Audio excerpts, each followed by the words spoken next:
Hello everybody, मैं विकास आप सबका अपने चैनल में स्वागत करता हूं। तो मैं आपको आज यहाँ पे बताने वाला हूँ डैफोडिल्स पोएम के विषय में।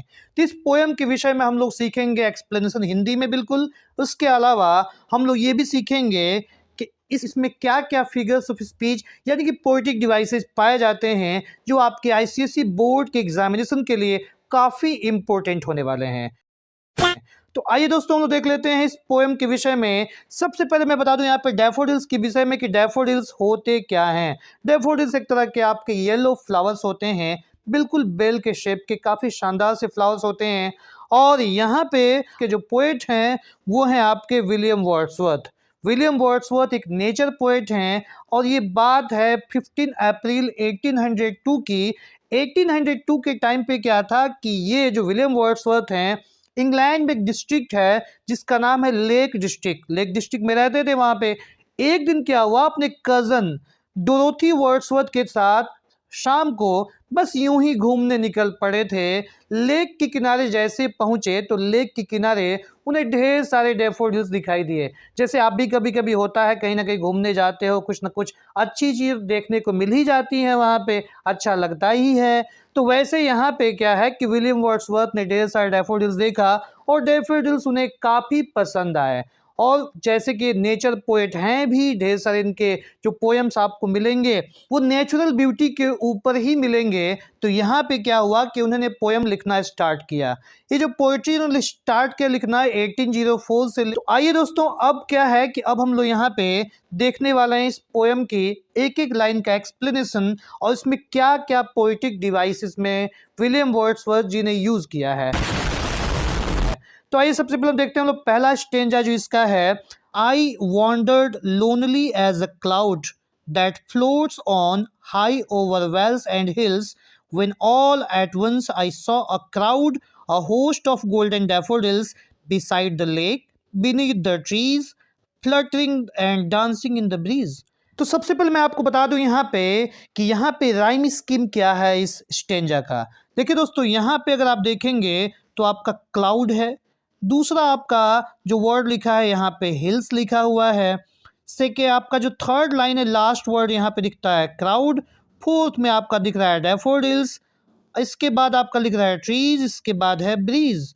अगर आप यहाँ पे अगर ये फाइंड आउट करें कि यहाँ पे राइम स्कीम क्या बनता है, तो अगर क्लाउड को आप यहाँ पे मार्क करें ए, तो आप ऐसे हिल्स को यहाँ पे मार्क करेंगे बी, क्योंकि ये दोनों के प्रोनाउंसिएशन अलग अलग हैं। लेकिन थर्ड लाइन जो क्राउड है ये फर्स्ट से मिलता जुलता है, इसलिए क्या होगा, इसके बाद यहाँ पे ए लिखा जाएगा। इसके बाद क्या है, आपको डैफोडिल्स लिखेंगे, हिल्स से मैच कर रहा है, यानी कि आपका बी यहाँ पे लिखेंगे आप। बट यहाँ पे ट्रीज लिखा हुआ है, ट्रीज आपका अलग हो जाता है, इसलिए इसको आपने सी मार्क किया। इसके बाद लिखा है आपका ब्रीज, ट्रीज ब्रीज, ये दोनों का सेम मिल रहा है, यानी कि सी। अगर यहाँ राइम स्कीम हम देख लें तो ये आपका होता है ए बी और सी सी। तो ये हो जाता है पे राइम स्कीम। आइए अब हम लोग देख लेते हैं इसका एक्सप्लेनेशन।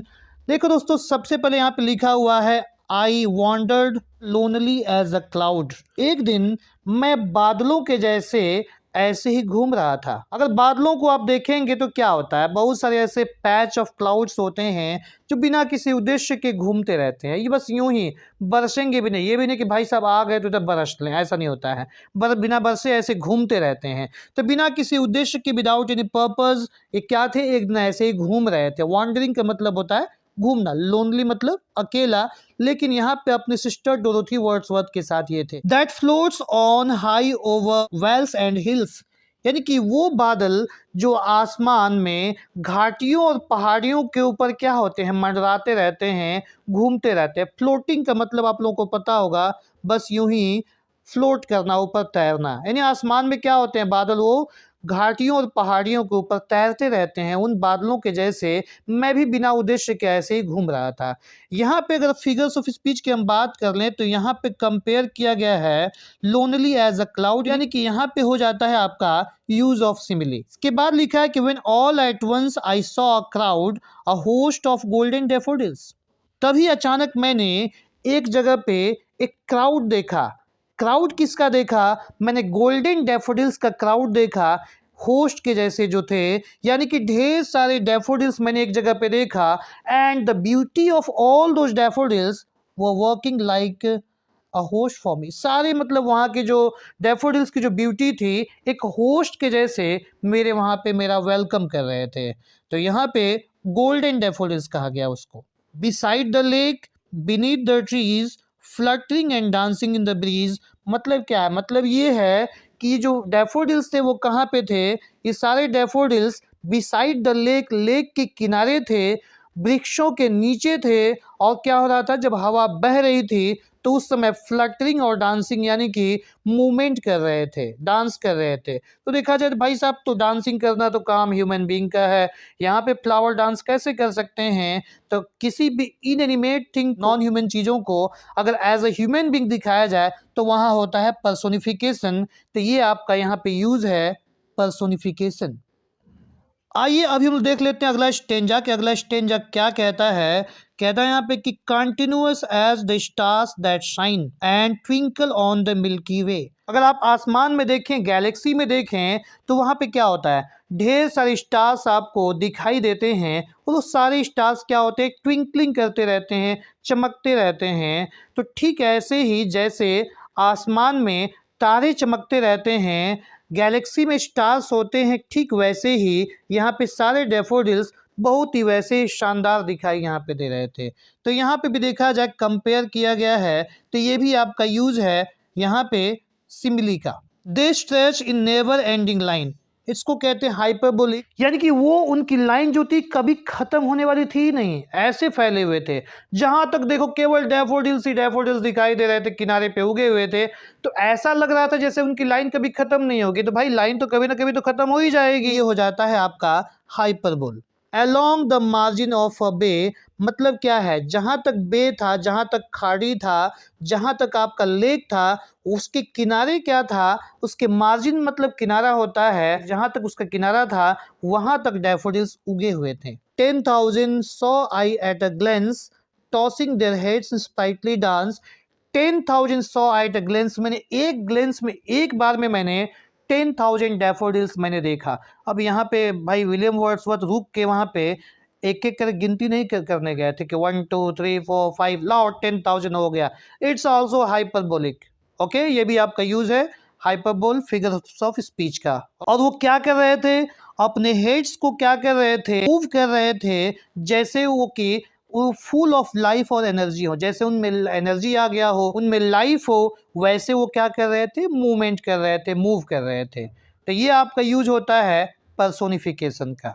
इसके बाद कहता है कि the waves beside them danced but they out did the sparkling waves in Glee, यानी केवल फ्लावर्स ही डांस नहीं कर रहे थे, बल्कि उनके बगल में, उनके बिसाइड यानी बगल में जो वेव्स थी, जो वहाँ के लेक की, वो भी डांस कर रही थी।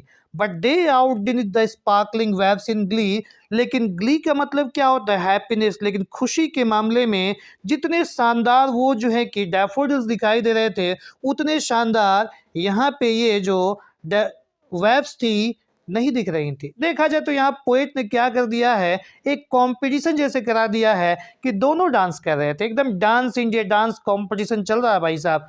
यहाँ फूल भी नाच रहे थे, डैफोडिल्स भी नाच रहे थे, और दूसरे साइड में देखा जाए तो यहाँ पे लेक की जो वेव्स थी, पानी की जो लहरें थी, वो भी डांस कर रही थी। लेकिन ज्यादा सुंदर डांस कौन कर रहा था?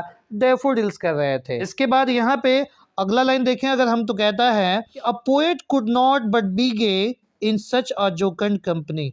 यहाँ गे का मतलब यहाँ पे हैप्पीनेस से है, खुशी। Okay, a poet could not but be gay in such a jocund company. Jocund का मतलब होता है चीयरफुल। यहाँ पे इसके बाद पोएट कहता है कि मेरे जैसा एक पोएट इतने शानदार सी जोकंड जो कंपनी, जो चीयरफुल कंपनी था फूलों का, वहाँ डैफोडिल्स का, उसमें मैं केवल खुश हो सकता था। मतलब मैं बहुत ही खुश था वहाँ पे।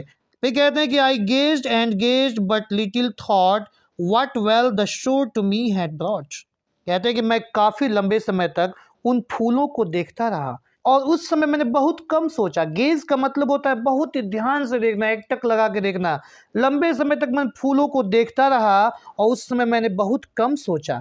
न जाने कौन सी ऐसी संपत्ति थी, व्हाट वेल्थ, कौन सी संपत्ति थी जो उसको देखने से, उसके शो से मुझे मिल गया था। ये है आपका सबसे आखिरी स्टेंजा। यहाँ पे पोएट क्या कहते हैं कि for oft when on my couch I lie in vacant और इन पेंसिव मूड। उस समय से अक्सर, ऑफ्ट मतलब यहाँ पे ऑफन से मतलब है when on my couch I lie, जब मैं अपने काउच पे लेटता हूँ। कब लेटता हूँ? इन वेकेंट अपने खाली समय में, और इन पेंसिव मूड या थॉटफुल जब मैं कभी उदास रहता हूँ तो। काउच मतलब आप एक सोफा की वैरायटी कह सकते हो। तो मैं अपने काउच पे जब भी कभी लेटता हूँ तो क्या होता है? दे फ्लैश अपॉन दैट इनवर्ड आई। वो क्या होते हैं? वो डैफोडिल्स, दे मतलब वो डैफोडिल्स क्या होते हैं? मेरी अंतरात्मा की आंखों के सामने आ जाते हैं। ऐसा कभी कभी होता है कि आप बैठे किसी एक जगह पे, लेकिन आपकी जो मन की आंखें हैं, द आईज ऑफ योर कंसियंस, वो क्या होती हैं? आपकी कंट्रोल में नहीं होती हैं, और कुछ आप सोचने लगते हैं वहाँ पे, सोच के मुस्कुराते भी हैं। कोई आपका बगल का दोस्त अगर देख लिया आपको स्माइल करते हुए, तो टेंशन में आ जाता है कि भाई मेरा दोस्त आखिर इतना हैप्पी क्यों है। तो ऐसा भी हो सकता है, होता है ऐसा कभी कभी। तो आपको यहाँ पे पोएट ये कहते हैं कि क्या होता है कि वो डैफोडिल्स जो हैं वो मेरी कंसियंस की आइज के सामने आ जाते हैं, which is the bliss of solitude, जो कि मेरे अकेलेपन के लिए, सॉलिट्यूड के लिए, जो कि मेरे अकेलेपन के लिए क्या है? ब्लेसिंग्स के जैसे। ब्लीस का मतलब यहाँ पे ब्लेसिंग्स है, यानी कि उन फूलों की जो याद है, उन डैफोडिल्स को जो याद है मुझे जो आती हैं, वो एक तरह से मेरे लिए क्या है? ब्लेसिंग्स है मेरे अकेलेपन के लिए। And then my heart with pleasure fills and dances with the daffodils. और फिर क्या होता है? मेरा जो हार्ट है वो खुशियों से भर जाता है और उन डैफोडिल्स के साथ नाचने लगता है। यहाँ पे भी आपको जो यूज़ है पर्सोनिफिकेशन का है। तो इस पूरे पोएम में आप देखेंगे तो सबसे ज़्यादा यूज़ आपका पर्सोनिफिकेशन का है, हाइपरबोल का है, इसके बाद सिमिली का है, तमाम कंपैरिजन वगैरह किया गया है। तो दोस्तों कुल मिला के यही रहा इस पोएम के विषय में। उम्मीद करते हैं आपको पोएट्री समझ में आ गया होगा। कोई डाउट है तो प्लीज़ नीचे कमेंट में पूछना न भूलिएगा, और मैं विकास हमेशा आप लोगों की हेल्प करने के लिए तैयार रहूँगा। Thanks for watching this video. Thank you very much.